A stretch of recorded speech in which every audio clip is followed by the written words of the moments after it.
Hey, physics, this is an introduction to impulse. We are in this unit on momentum, and we are going to introduce this idea that momentum can change. So let's start right off. Impulse is any change in momentum.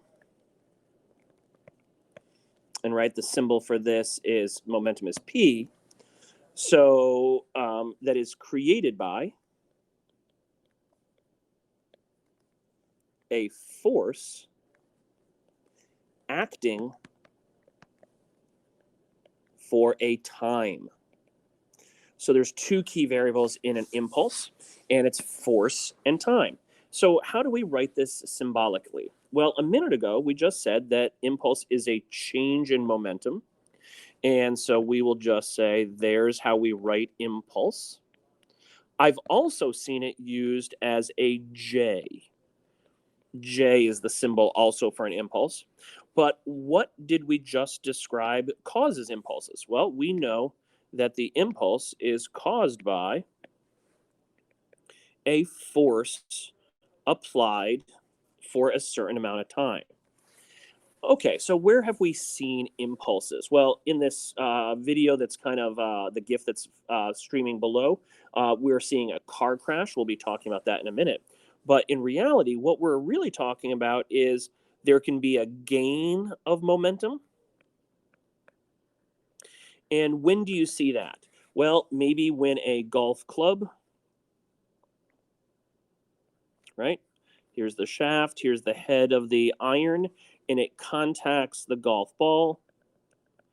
And as that golf club drives through, right, this golf ball that went from having zero momentum, the force multiplied by the time gets you a golf ball that's flying off now with a huge momentum because the velocity final or prime is much larger. And so we have just described a common everyday impulse. If golf before and after doesn't make a lot of sense to you, maybe you can relate to tennis, maybe you can relate to other sports like soccer, where you apply a force and you give an object its momentum. So, how much force? Well, that can be measured by some pretty sophisticated equipment. And how much time? How do you find the time that a golf club is in contact with the golf ball? Well, that's probably going to be through some video analysis. Okay. So, by the way, there's some weird kind of limits. This seems to not want to stay in its place. So it seems to be doing that now. The other kind of momentum that we see is we can see a loss of momentum. Both are impulses, but right, that's a common alternative. So what's an example of an object that starts with a lot of momentum and suddenly has none? Well, the classic example is, of course, the automobiles or the cars, right, crashing into surfaces or other objects. So what do we have here? We have a car, and it doesn't have to crash, quite honestly. It can stop, right, any way possible. So let's take a car that is traveling down the road, and the driver sees, right, a yellow light. The yellow light is on. It hasn't gone red yet. So what have you been told to do in, of course, driver's ed? Well, what you do is you apply a force, but it's going to be a very small force, but because you have a very large amount of time to do it, right? So slowing down for an impending red light is an impulse that uses a small force and a large time. Now, if that same car only has maybe a second or two to stop, 2 to 3 seconds, maybe because you don't see the light until the last minute. What if you are not fully paying attention and you approach a red light and you have to do emergency braking? Well, maybe let's actually move this object.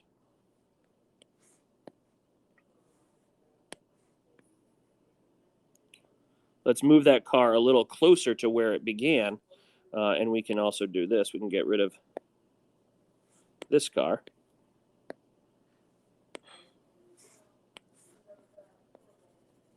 Okay, so now you're doing emergency braking because there's a red light. Well, what you have now is you have a lot smaller time, and it's going to require a larger force. So if you have to do emergency braking, maybe 2 to 3 seconds to stop the car, you're going to feel a force.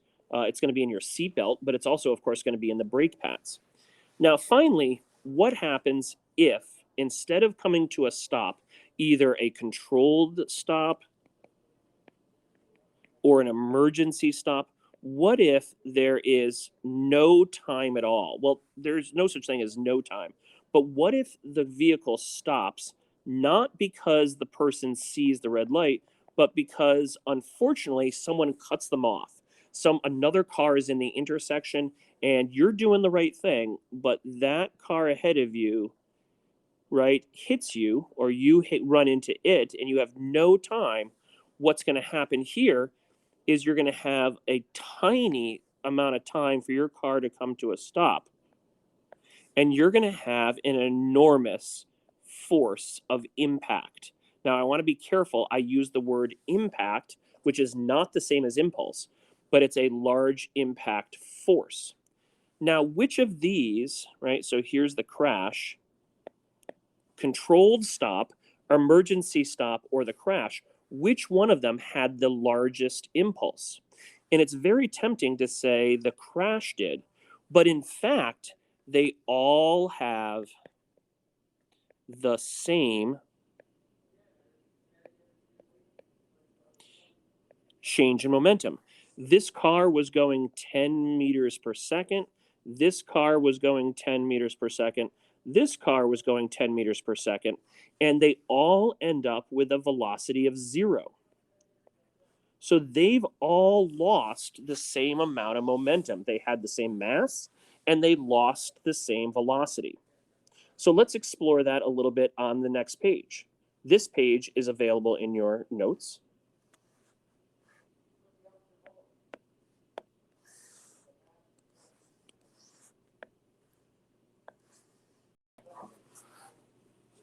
And on this page, which is obviously from our packet, we have some of the same exact expressions. And I'm going to challenge you to take a look at this page. We're going to be doing this in class right here. And we're going to examine how the stopping time affects the forces. And we're going to quantify those forces. And we're going to be using this formula. Okay. Now, with the example of the golf balls, right, we're going to be looking at each of these to see who also has the greatest time of contact. But coming up in the next slide, or on the next, and this is on page 22, which I'd like you to look at, is a new relationship. What if instead of simply looking at impulse from a force times time calculation, what if you look at it from another concept? This is how impulses transpire. The product of the force times the time will change your momentum or give you an impulse. But what's the consequence of that is that your impulse change is really causing your velocity to be different. You're either gaining or losing. And this part, we're going to take a look at how to connect these two formulas. So when you're slowing something down, maybe stopping it is the most extreme form of this. What we basically have is we have two formulas for impulse. And the first one being F times T, and the second one being mass times delta V, or V final minus V initial.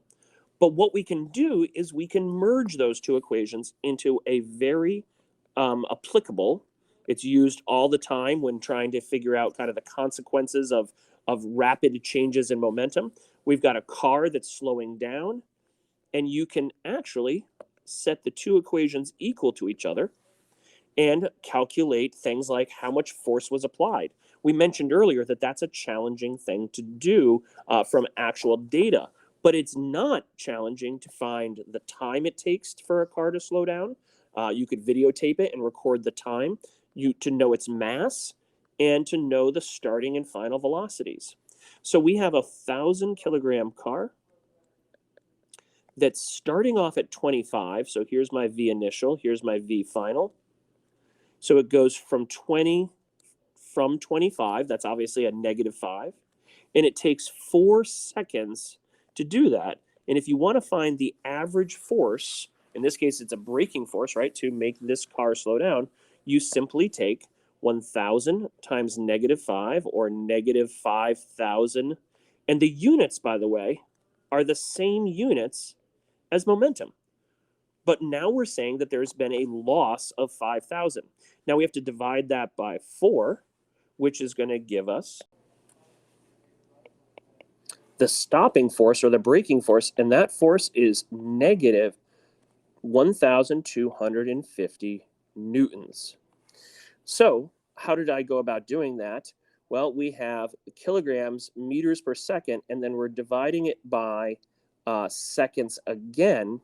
So, by the way, if you're wondering where the unit of newtons came from, kilograms meters per second squared is what's inside a newton.